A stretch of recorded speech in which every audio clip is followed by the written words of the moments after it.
I wanted to start with something that's very dear to me, which is a story about my grandfather, who was a scientist at UConn. And he was like a really fancy scientist and did all this research, which I can't read now, even with my master's degree. And he used to take me fishing. And I grew up in Manhattan, and I hate anything gross.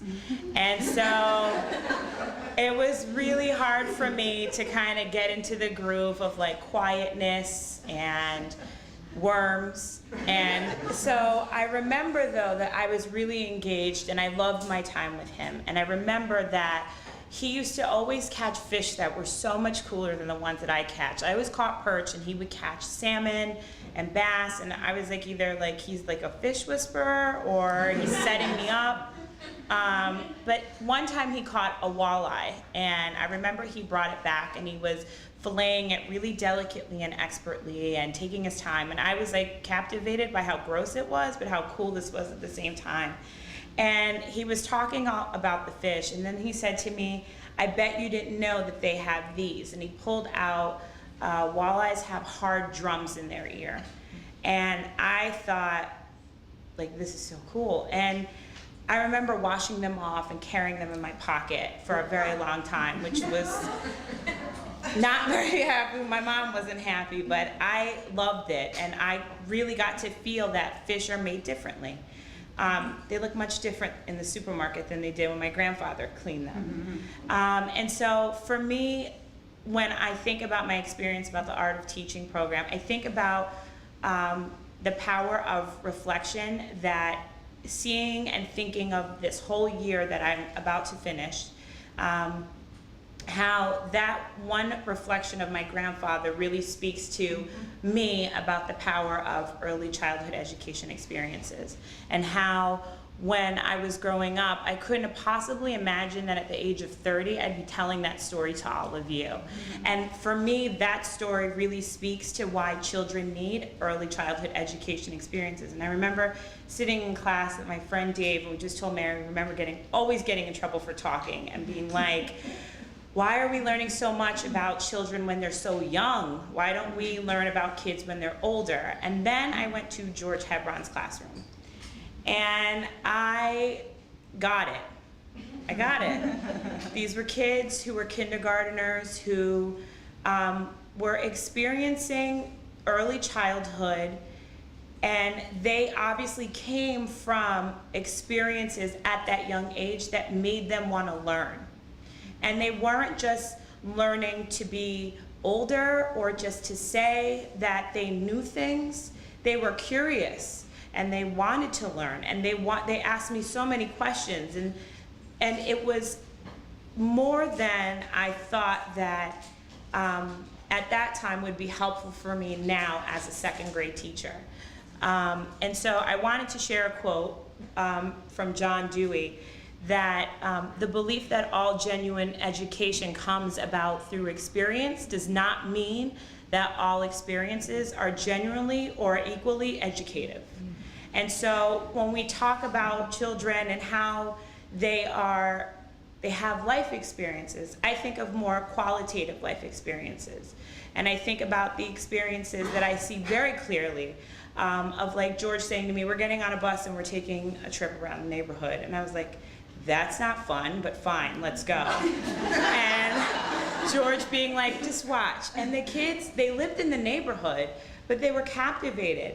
But the way that it was done was through the idea of mapping.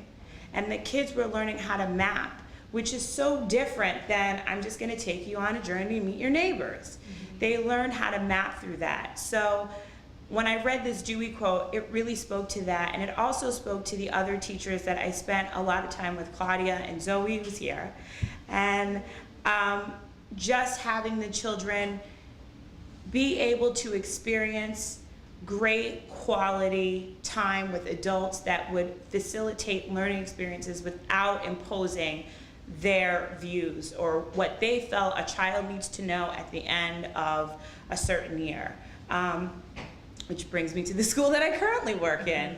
I work at a school, it's a very special school, it's called Haven Academy, and 2/3 of my population are specifically designated from the child welfare system. So, as you know, I like to think of these kids as resilient doesn't give them the respect they deserve for living another day. And they go through a lot. I'm gonna try not to cry because I'm pregnant. They go through a lot. And we see it every day. My friend Dave, again, works with me. And we see it every single day. And the one thing that, for these children, that they do lack is that Claudia's classroom, or Zoe's classroom, or George's classroom, those experiences that bring them back to why you're in school, why you're a learner, and how do you then become a child who is curious about the world in more, not informed ways, but ways that you are looking for the real reason, and you're a researcher, and you're wanting to find the answer, and you don't stop. A lot of our children, they don't know how to do that. They're learning how to play at the age of 7 because they lacked that when they were growing up. And so I wanted to talk about a child I had in the beginning of the year. His name was Carlos. And Carlos, he gives you the business, and he means it. And you know, this is a child who's had a really tough time so far in his life. And he is, you know, clinically diagnosed with a host of things and is on medication, and he still is really defiant, and he won't do work in the classroom, but he's clearly paying attention, and he clearly likes to engage with other kids. But one of the interesting things I learned about Carlos at the beginning of the year was I had sent him out at snack time to go wash some bowls. And I was like, Carlos, go wash some bowls for me. And at like 20 minutes later, I looked in the hall, I was like, what are you taking you so long? Like, let's go. And he was standing in the hallway with soap and water, rubbing his hands the same way that Kayla and Claudia and I's class did. And those were 3-year-olds. And so I had a kid in my class who I said clearly likes water play, but we're big kids, we're in 2nd grade, we can't have a water table. So he washes the bowls all the time now.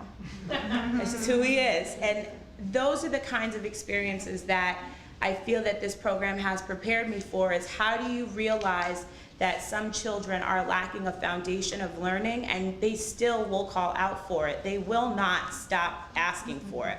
It is a natural developmental thing. I was reading all this Erickson this morning, and it just talks about play and how without play, children don't really learn to form those connections and those desires to learn. So even now in 2nd grade, I have children who are playing, you know? And so what I've done, I feel that the art of teaching has given me the confidence to do, is to say, I want open time and I'm not compromising. And I don't care what you say, and it is what it is. But I remember the feeling that I had in George's classroom one day when kids were playing punta and weaving, and there was a couple of them writing books, and I said, I want to recreate that. But how do you recreate that with 7 and 8-year-olds who, they've never had that? You just do it, and you let it get messy, and close the door, and I send my co-teacher out sometimes, and you just do it. And so now, you know, at the close of this year, when I think about what we've had experienced in our classroom, I think about the children who, I had one child who's no longer with us. Another child was talking to her about how he's going back to a different foster home. He was removed. And these are the experiences that I feel that the early childhood room creates for kids, is the ability to speak about what they're going through, all while doing other things. And it was really remarkable. They sat on the rug and they were weaving, and you know, Dante said, I'm going to a different home.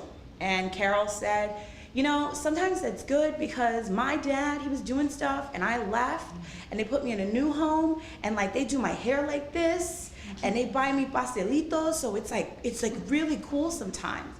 And this just spilled on the carpet. And it was only from my time with being with 3-year-olds and being with 4-year-olds and 5-year-olds that you realize that's their time. You leave it alone, and if they need you, they'll come and get you. But that was like a therapy for them, and wouldn't have been my place to be like, do you need a hug? Come here. It wouldn't have been my place. It wouldn't have been my place. So as I look back, I think about the work that I've done in this program, and I look at how important the early childhood experiences that I've had now as a second grade teacher are to me, because I feel like I'm trying to help these children become learners and not just like fact storing, test prepping, machines. And I really feel like in order to go forward and to launch them forward, you really have to be able to give them those parts that they needed when they were 3, 4, and 5, even if they get them at 7, 8, and 9. And I would not have had that had I not been in so many early childhood classrooms. So, thank you.